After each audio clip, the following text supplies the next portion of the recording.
Buenas noches, serían buenas tardes, mis queridos compañeros. Estamos llegando al final del segundo laxo. Ya la semana que viene tendremos que estar pasando notas. Hoy voy a compartir con ustedes una clase que es larga, pero que es de suma importancia.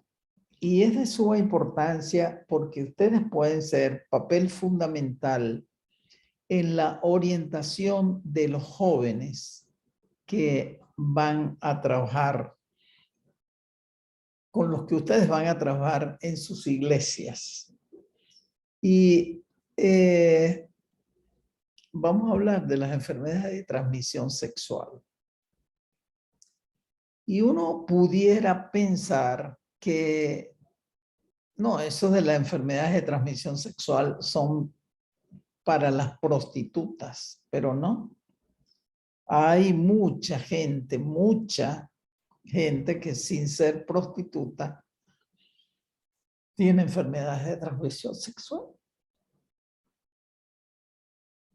Y la mejor manera de evitar la enfermedad de transmisión sexual es haciendo prevención. Vamos a hablar de ellas y vamos a hablar de la prevención. Pero la prevención más segura es no siendo poligámico. Si una persona tiene una sola pareja, pues es muy difícil que vaya a tener enfermedades de transmisión sexual. Pero si usted tiene muchas parejas, pues definitivamente va o tiene mucho riesgo de tener infecciones de transmisión sexual. Vamos entonces a conversar sobre eso en el día de hoy.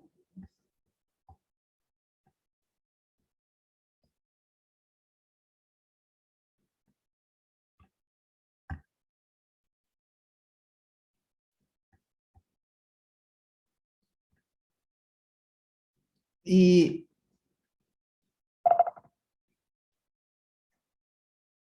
esto de las infecciones de transmisión sexual han sido nombradas de muchas maneras. Antes se llamaban enfermedades venéreas, porque Venus es el dios del amor y relaciones sexuales dicen hacer el amor. Entonces se llamaban enfermedades venéreas. Pero también se le llaman enfermedades de transmisión sexual o infecciones de transmisión sexual. Tal vez el término mejor son las ITS, que son infecciones de transmisión sexual. Las enfermedades de transmisión sexual, ¿qué son? Y bueno, son entidades producidas por una cantidad de microbios, la mayoría de ellos son microbios, que pueden ser bacterias, que pueden ser virus, que pueden ser parásitos. Y se adquieren por contacto sexual. A veces uno ve a algunas personas que vienen con enfermedades de transmisión sexual y le preguntan, ¿no sería que lo agarré en un baño? Y bueno, sí, puede ser que lo hayas agarrado en un baño si tenías relaciones en el baño con la persona infectada. Pero las damas generalmente no se apoyan cuando van al baño en un sitio público. Así que es difícil que las bacterias le brinquen a la persona para adquirir la enfermedad por solo haber entrado al baño. Entonces, la forma de adquirirla es a través del contacto sexual. Bien. Como les había dicho antes, esas enfermedades pueden ser producidas por bacterias, por virus, por hongos, pueden haber en los genitales de una persona. Es decir, muchas cosas pueden pasar. Pero vamos a ver algunas de esas enfermedades, no las vamos a poder ver todas, porque, bueno, no pretendemos que usted sea un especialista en enfermedades de transmisión sexual o de infecciones de transmisión sexual, pero sí queremos que usted sepa que esto existe y que usted puede hacer prevención con sus alumnos.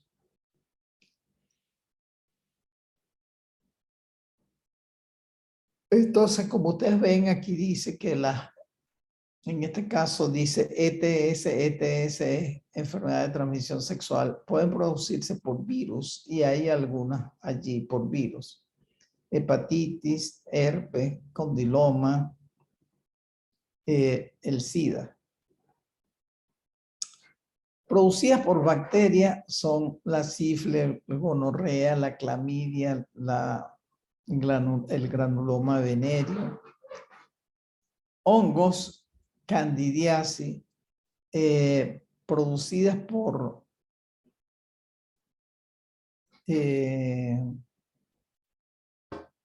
endoparásitos, la tricomoniasis, y producidas por ectoparásitos, la escabiosis y también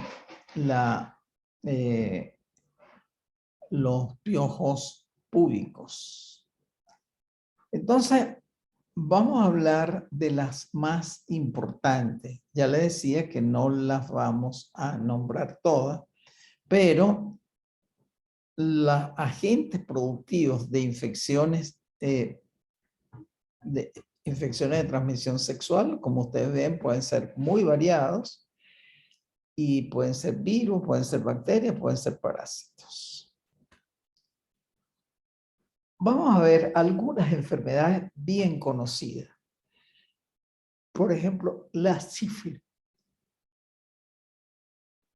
Y aquí decimos sífilis primaria.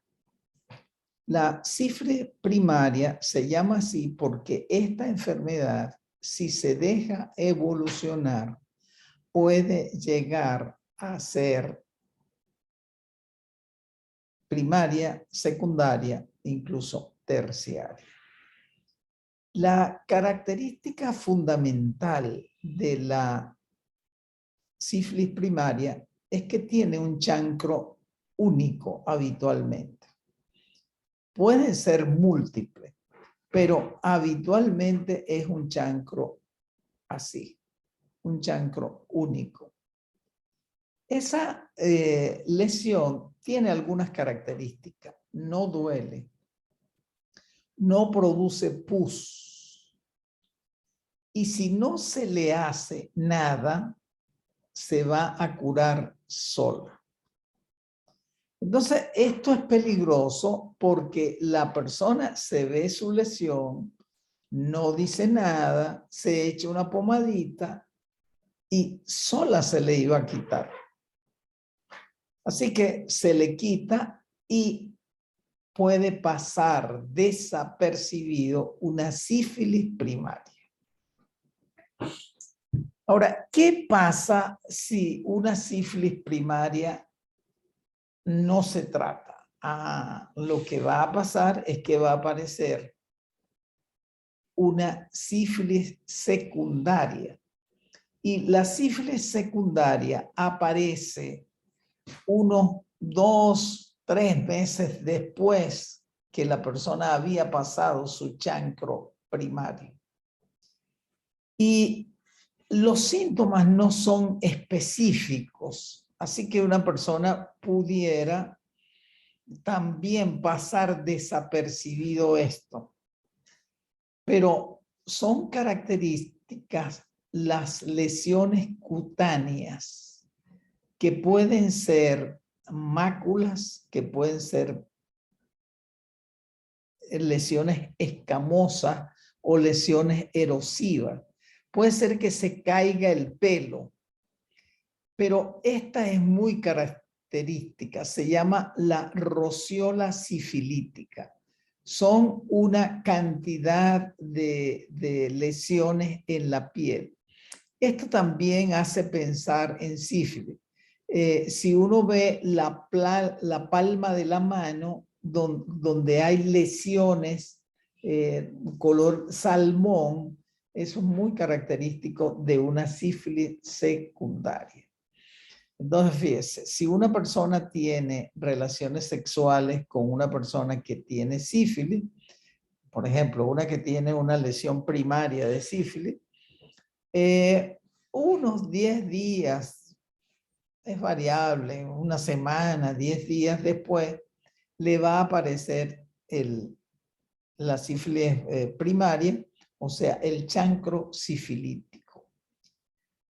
Si no recibe tratamiento, va a desaparecer solo y 6 a 8 semanas va a aparecer entonces la lesión, estas que yo estoy diciendo, que son variables y que pueden ser en cualquier parte del cuerpo. Pero esas también pueden desaparecer solas, sin tratamiento. ¿Y qué hacemos si desaparece? ¿O qué va a pasar? Más que qué hacemos, ¿qué va a pasar con el paciente? Bueno, él va a tener gomas, lesiones permanentes que pueden ser en los huesos, que pueden ser en el cerebro, que puede ser en el hígado, que puede ser en órganos distantes.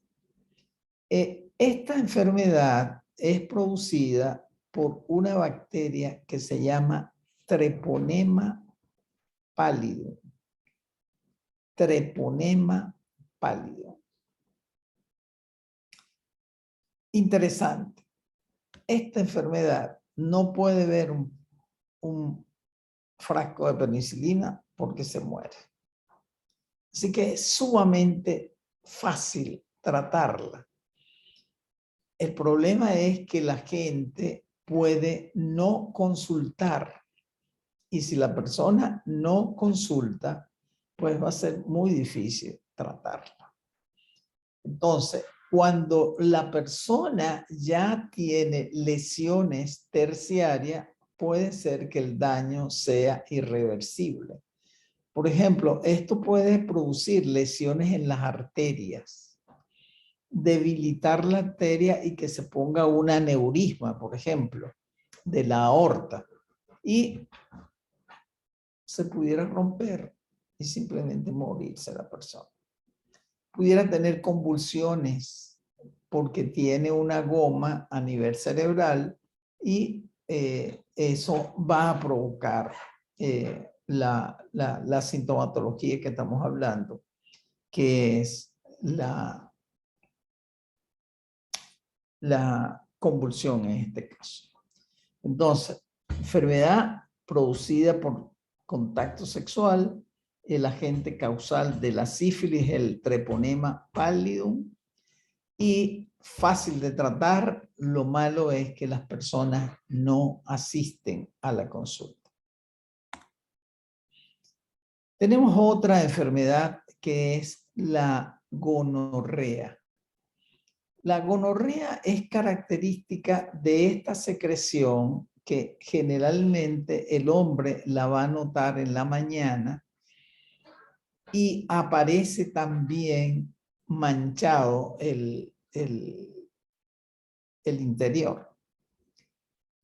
En la mujer es más difícil diagnosticarla, aunque puede haber la misma secreción esta en el cuello, debido a que la mujer normalmente tiene secreción en su vagina, tiene flujo, ella puede confundirlo con el flujo y no llamarle la atención. La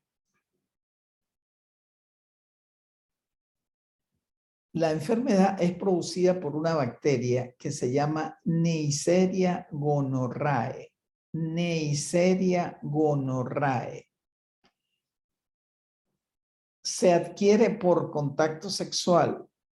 Es relativamente fácil que la gente sepa que tiene esto porque produce una uretritis y eso produce ardor para orinar y además de eso produce esta secreción. Igual se trata con antibióticos, pero puede pasar, y particularmente en el caso de las damas, que como no se observa o puede no percibirse que tiene secreción, pasa al endometrio, que es la cavidad interior del útero, es la capa que cubre el útero por dentro, y de allí a las trompas. Y en las trompas puede producir daño irreversible de las trompas porque daña el sistema ciliar y además de eso puede producir obstrucción de las trompas. Así que una gonorrea, ese es el nombre vulgar, gonorrea, en una dama puede llevar a que ella quede estéril. En el caso del hombre, si se trata, pues no va a quedar estéril. Pero pudiera producir una prostatitis por la Neisseria gonorrhoeae. Igual se trata con antibióticos. Si el antibiótico se coloca, rápidamente la persona va a salir de esto y no va a haber mucho problema. Aquí están viendo más o menos lo mismo, la misma secreción, pero puede ser producida por otra bacteria que se llama la clamidia. La uretritis por clamidia parece ser una de las enfermedades más frecuentes de transmisión sexual en los Estados Unidos. Entonces, la enfermedad es la enfermedad de transmisión sexual más común en las mujeres. El agente es la Chlamydia trachomatis y puede llevar a daños irreversibles. Y les decía lo mismo de la Neisseria gonorrhoeae, que es que se aloja en las trompas y destruye el material de las trompas. Así que imagínense ustedes lo que puede suceder.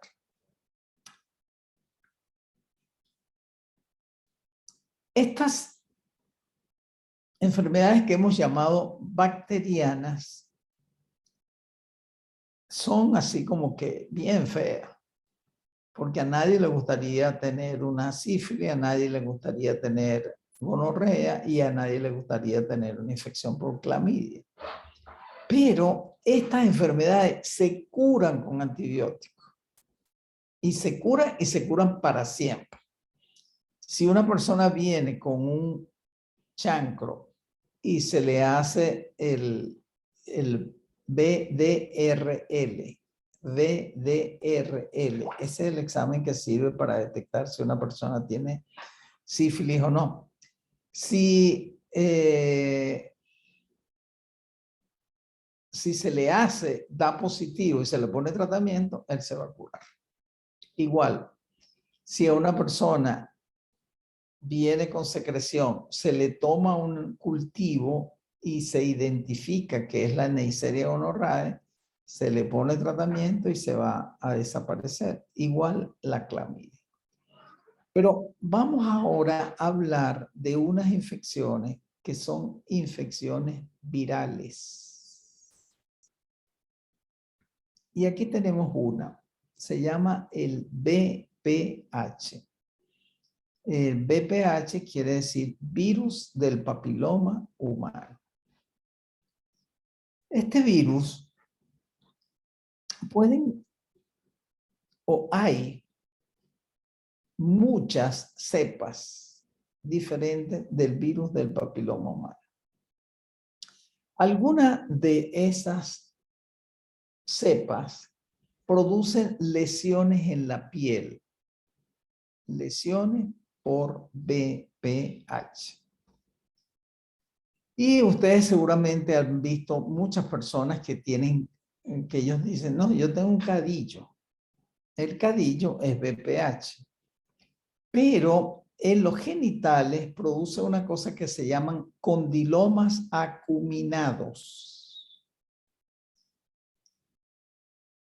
Pero eso no es solo lo que produce el VPH. El VPH puede producir también cáncer de cuello uterino.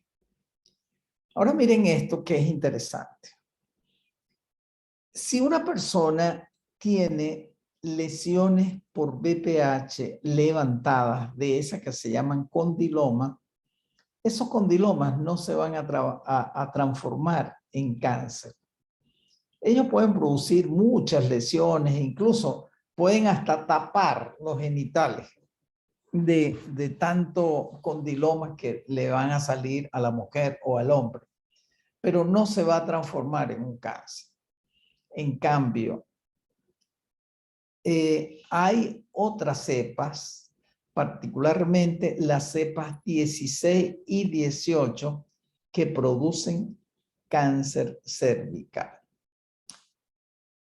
Una cosa interesante es que en el caso de las lesiones levantadas, los condilomas, uno con el ojo fácilmente los puede ver. Pero en cambio, las cepas que producen cáncer cervical en etapa inicial no se ven. Y una persona pudiera tener aparentemente un cuello sano y allí podrían haber VPH de este tipo. Entonces, el VPH va a comenzar a lesionar el epitelio y va a producir una cosa que se llama neoplasia intracervical. Entonces, esa neoplasia inicialmente es un NIC1, puede ser un NIC2 o puede ser un NIC3. Cuando hablamos de un NIC3, ya estamos hablando de un cáncer. Cuando el cáncer está localizado, cuando no se ha extendido fuera del epitelio, se llama estadio 0.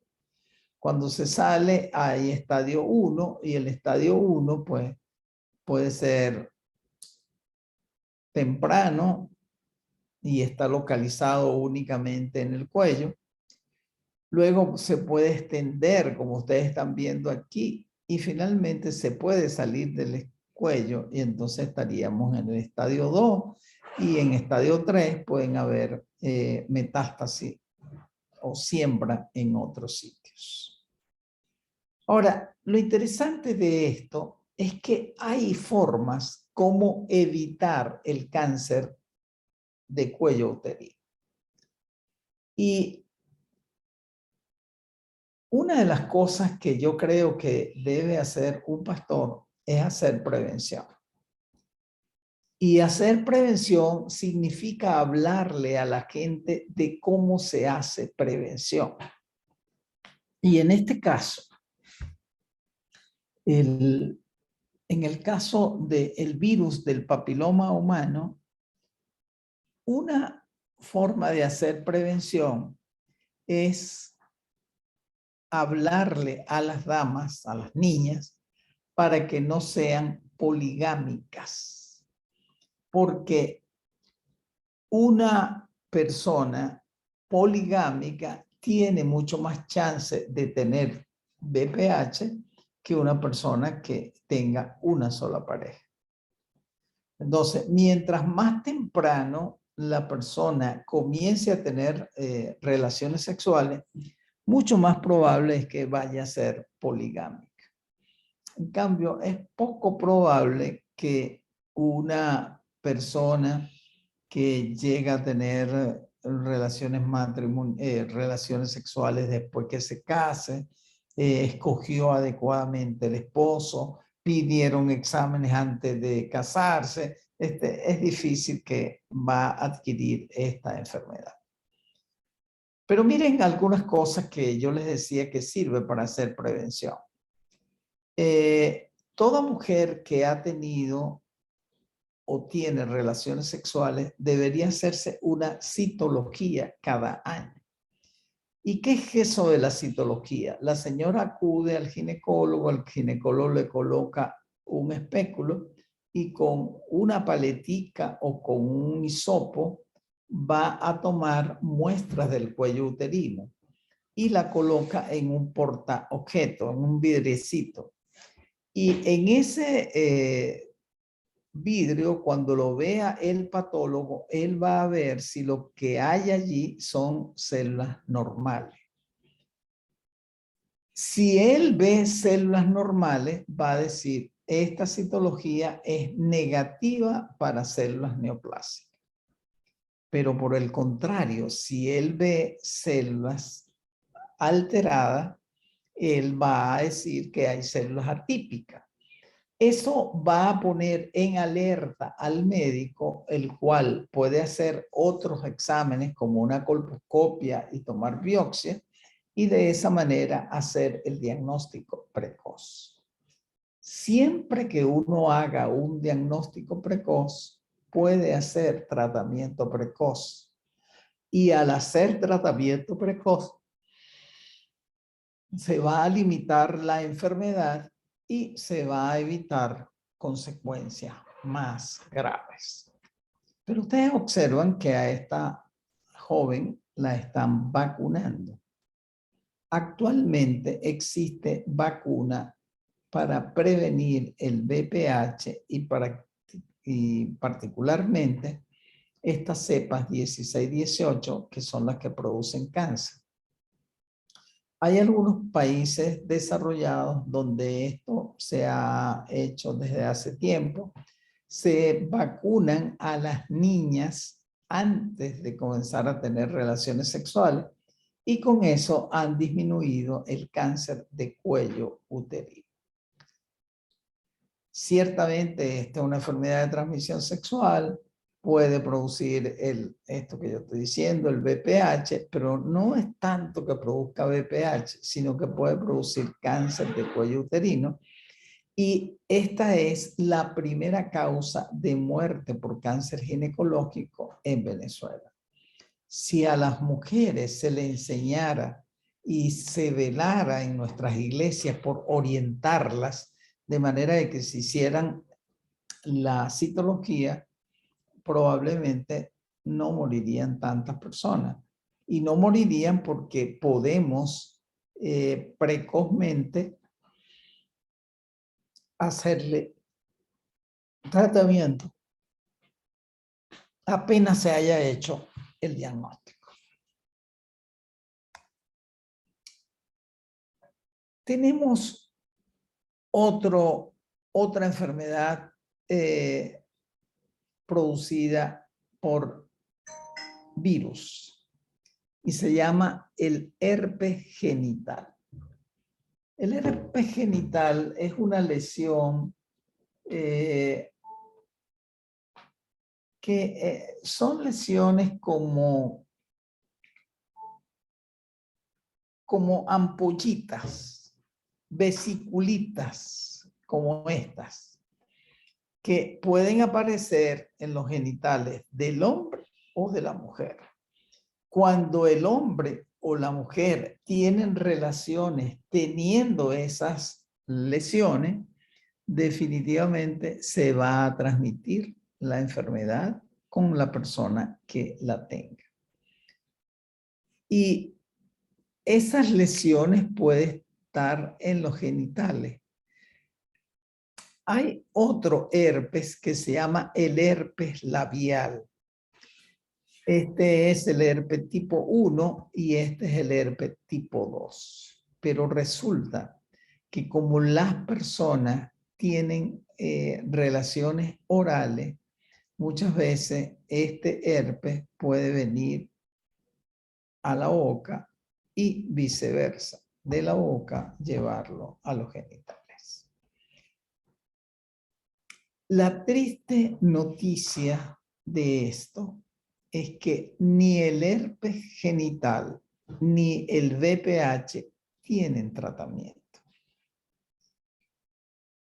¿Qué hacemos? Simplemente hacemos el diagnóstico, pero ya no se puede hacer nada. Y esta es una enfermedad insidiosa. Insidiosa quiere decir que ella va a aparecer y va a desaparecer con tratamiento o sin tratamiento. Hay tratamientos antivirales que hacen que esa lesión desaparezca, pero en cualquier momento va a reaparecer. Con toda seguridad, ustedes recuerdan que algunas personas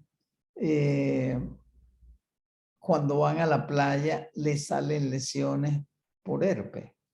O algunas personas cuando le da fiebre les salen lesiones por herpes. Incluso cuando una persona está estresada le pueden salir lesiones por herpes. Entonces, herpes genital y herpes labial. Ambos son virus que se parecen. No hay tratamiento para curarlo. Lo que se mandan son antivirales que van a hacer que la lesión cure un poco más rápido. El medicamento se llama aciclor y ese aciclor lo pueden dar bien en forma oral o también se puede aplicar en forma tópica. Pero resulta que existen otras enfermedades virales que también se transmiten por contacto sexual. Y es la hepatitis B y la hepatitis C. Estas enfermedades se transmiten por el líquido de la persona contaminada.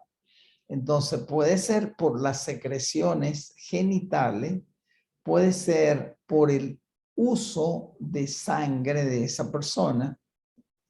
Entonces, si una persona tiene hepatitis y él dona su sangre y a ti te la ponen, pues simplemente tiene la posibilidad de tener hepatitis B o hepatitis C. Ahora, uno pudiera preguntar, pero te van a poner una sangre sin tener pruebas. ¿Sabe que en los bancos de sangre llega el donante, pero nadie sabe si él tiene estas enfermedades, hepatitis B y hepatitis C, a pesar de que se le dice que si él ha tenido hepatitis de esta, no done? Pero vamos a suponer, si la persona no sabe, entonces él va a donar. Y el laboratorio, el banco de sangre, le hace pruebas a esa persona para evitar precisamente que con la donación pueda contaminar a otros. Pero puede pasar que una persona tenga una sangre de esa que es muy demandada. O RH negativo o A negativo.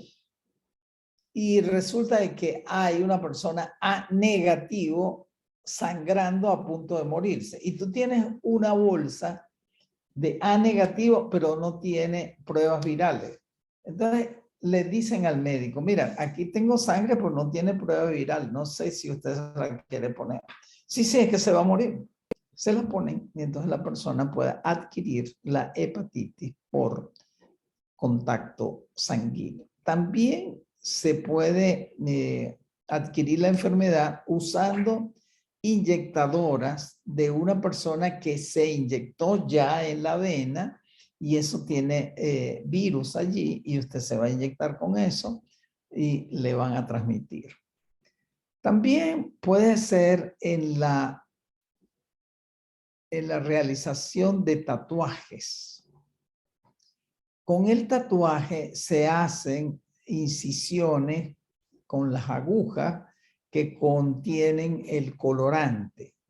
Bueno, muchas veces esos sitios no son seguros porque no están totalmente desinfectadas estas cosas. Y, por supuesto, hay la posibilidad de transmisión. La mayoría de la gente dice, el uso del condón con toda seguridad te permite tener relaciones seguras, no vas a tener problemas. Eso no es totalmente cierto, porque si fuera cierto, las enfermedades de transmisión sexual no aumentarían o no existirían. Pero como ustedes saben, existen y existen en gran cantidad. ¿Y cómo va a ser si uno usa el condón y cómo se le va a pegar una enfermedad de transmisión sexual? Bueno, la primera cosa es que mucha gente tiene relaciones sexuales sin tener condón. Primera cosa. Segunda cosa. Imagínate que estas son personas no cristianas que salen y que tienen relación. Y tú, hombre precavido, dijiste, no, yo me uso mi condón. Pero ya ahora no es una chica por ahí que saliste contigo una sola vez, sino que ya es como tu noviecita. Y ella te va a decir, es que me tienes asco. Si quieres no tenemos relación. ¿Qué vas a hacer? Probablemente este pobre muchacho tontoneado lo que va a hacer es quitarse el condón y allí pudiera adquirir esta enfermedad que se llama la hepatitis B y C y que es difícil que la persona pueda indagar. ¿Tú tuviste hepatitis B o hepatitis C? Esta no es una pregunta de enamorado. Esto lo puede investigar un médico porque él, sin hacer que la gente sepa, puede decir, oye, vengo de una campaña de vacunación con hepatitis B y hepatitis C. Por cierto, a ti te dio esa enfermedad. Y allí él pudiera descubrir si esa persona tuvo o no la enfermedad por confesión de la misma persona. Pero en condiciones normales no va a pasar eso. Así que esta es otra enfermedad que se puede transmitir por contacto sexual. Ahora, lo grave o lo más grave de esta situación es que la hepatitis B y la hepatitis C van a producir lesiones o pueden producir lesiones permanentes en el hígado. Y esas lesiones permanentes pueden ser cirrosis hepática. Es decir, la cirrosis es como fibrosis a nivel del hígado y entonces ya no va a funcionar bien el hígado. Esa es una. Pero más grave todavía, puede producir cáncer hepático. Y producir cáncer hepático, estamos hablando de cosas realmente serias. Así que lo mejor sería no tener hepatitis B y hepatitis C. Así como hay prevención con la vacuna para el VPH, también hay vacunas para prevenir todas las hepatitis. Así que valdría la pena que uno se vacunara contra la hepatitis B y la hepatitis C. Cuando uno hace eso, y te hacen una prueba, bueno, vas a salir positivo, pero no porque tú tuviste la enfermedad, sino porque fuiste vacunado y precisamente eso es lo que estamos tratando de resolver. En la vagina pueden vivir parásitos. Y un parásito que puede vivir es la Trichomonas vaginalis. Cuando una mujer tiene tricomoniasis, tiene un flujo amarillo, maloliente, huele a foco. Y si uno toma una muestra del flujo y la coloca en un microscopio, va a ver el parásito moviendo porque tiene esto que se llama flagelos y estos flagelos le permiten desplazarse. Entonces uno lo puede ver fácilmente. Si un hombre tiene relaciones sexuales con una mujer que tiene tricomoniasis, a él se le va a pegar también las tricomonas. No sé si alguna vez ustedes han oído que alguien le dice a otro, tú eres una ladilla, pero no sabe que esa es una expresión sumamente ofensiva. Porque cuando le dicen ladilla a alguien es porque es fastidioso. Pero ladilla es el nombre técnico de este señor que se llama Tirus pubis. Y el Tirus pubis es un piojo que vive en el vello púbico.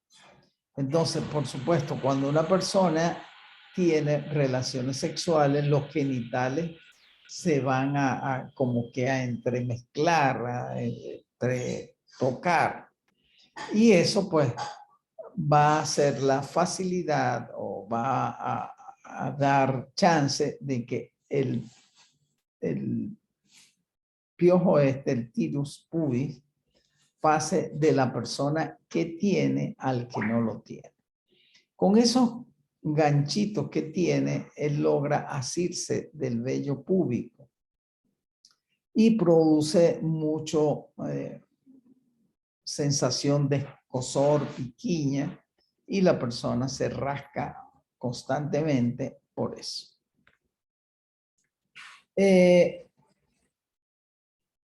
Si ustedes observan, la cantidad de enfermedades que se producen por contacto sexual son demasiadas. No nombré una que se llama la sarna. Si usted tiene relaciones sexuales con una sarnosa, bueno, se le va a pegar la sarna. La diferencia con el Tirus pubis, que la sarna está en toda la piel, en todo el cuerpo, mientras que el Tirus pubis generalmente está en el vello púbico. Pero las dos se pueden transmitir por contacto sexual. Entonces, otra vez, ustedes pudieran preguntarse, ¿para qué nos dan esto si nosotros no vamos a ver nadie con enfermedades, infecciones, enfermedades de transmisión sexual? Sí, la idea es hola que no vean a nadie.